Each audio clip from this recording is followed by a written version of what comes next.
Loudwire's coverage of the 2012 Heavy MTL Festival here in lovely Montreal. You can't quite see it because we're in a nice air-conditioned little room, but I'm here with Mark from Periphery.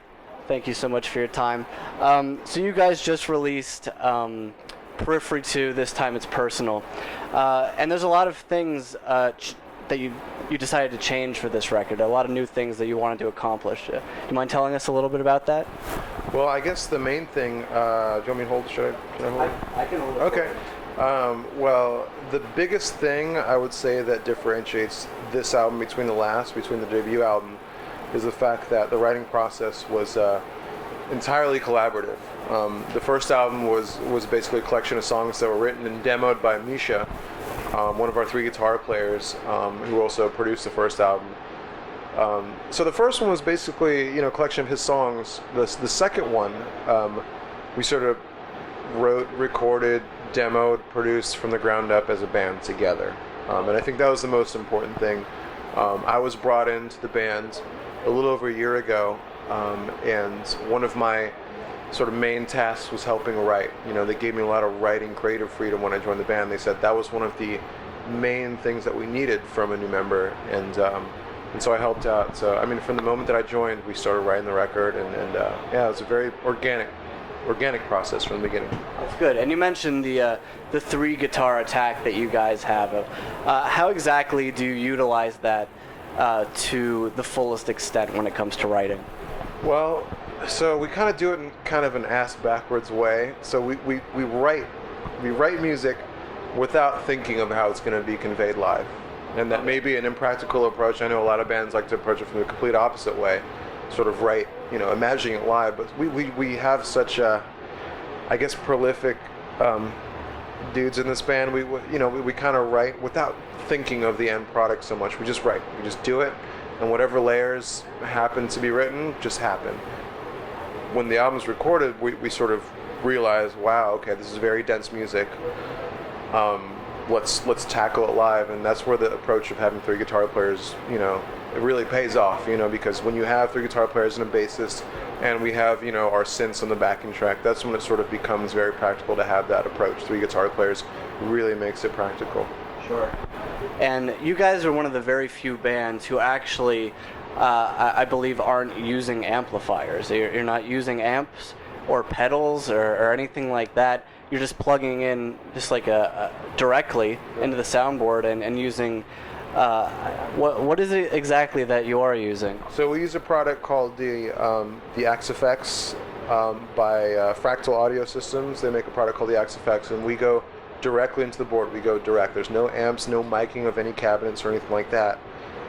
It's been a godsend for us. It's been completely monumental in our recording in the studio and playing live. It simplifies things in every way. It covers all of our tones, all of the clean tones, all of the heavy distorted tones you hear on the record. It covers all of that. And you notice no pedal boards on stage. Sure. We're not stepping on stomp boxes or anything like that.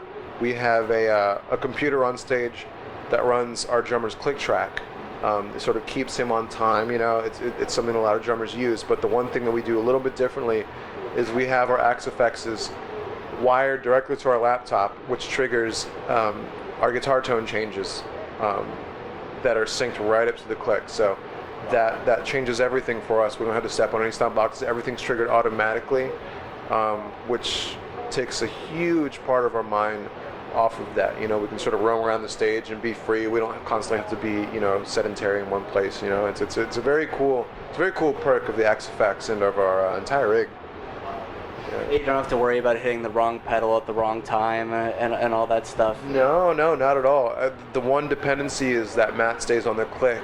But the one thing about Matt is that he's a monster. He's constantly doing all this busy, really intricate stuff rhythm-wise, but he's impeccable about staying on the click and staying on time. You guys are also playing Summer Slaughter this year, which I just saw you guys in New York. It was really great. Amazing lineup for that. Are there any specific moments that stand out to you from the tour? Ooh, specific moments. New York was a very special moment. I mean, okay, so New York and LA are always the big ones because it's the big markets and everything like that. But I would have to say a special one was Vegas. Was Las Vegas actually? Had some family come out. My dad came out to that one, and you know, I gotta say today was a special one because we consider this stop and tomorrow's stop in Toronto a part of the Summer Slaughter tour, since it's technically part of our outing. Today was probably one of the most fun experiences I've had on stage as a musician ever, just because of the crowd and just the vibe, you know. It was a great time, you know.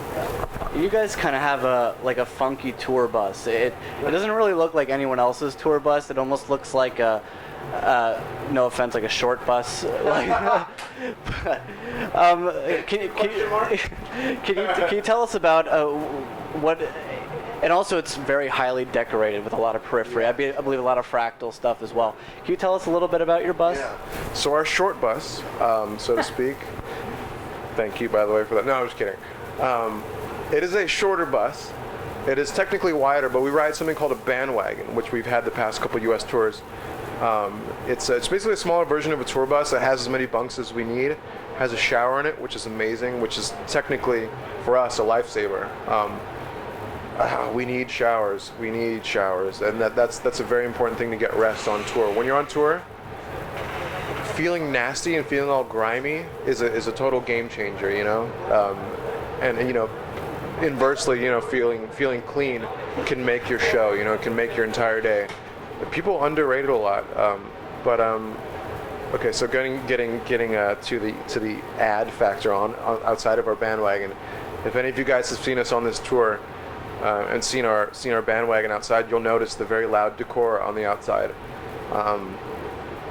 We didn't mean for it to be that loud. It was sort of this thing we arranged with Jackson guitars and Fractal Audio to sort of contribute towards the wrap on our bandwagon. And you know, it's pretty out there. It's pretty loud, but you know, we've actually had a lot of fans coming up. On days off, we park in Walmart parking lots and everything like that. We get lots of just random knocking from fans, just, you know, who are out buying like milk and shit from Walmart and like knocking on our bandwagon to sort of, you know, try to meet us and everything like that. Yeah. If you see Periphery on tour, believe me, you will see the bus. It does look very cool. And of course, one band who was supposed to be here that unfortunately couldn't make it was Lamb of God. And luckily Randy is back home. But what is your take on that whole situation?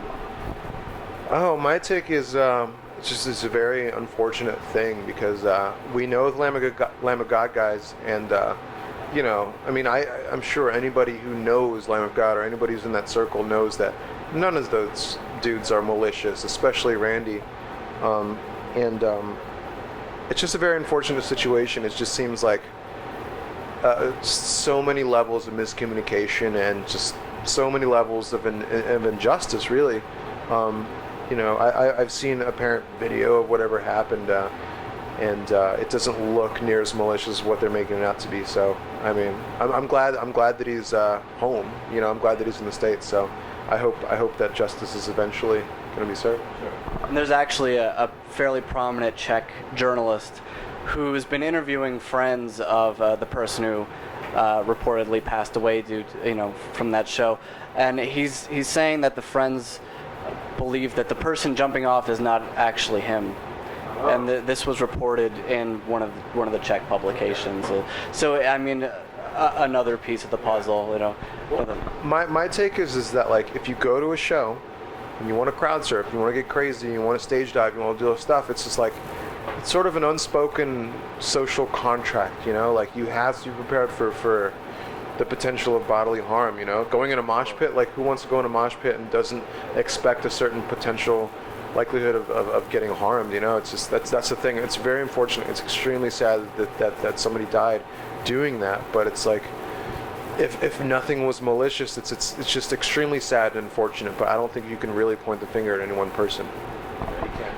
Yeah, and last question, you know, a lot of people look at Periphery as modern guitar heroes, and you know, in the mind of a musician, I think, no matter how good you get technically, there's always those idols that you know that you'll just never think that you're better than those people.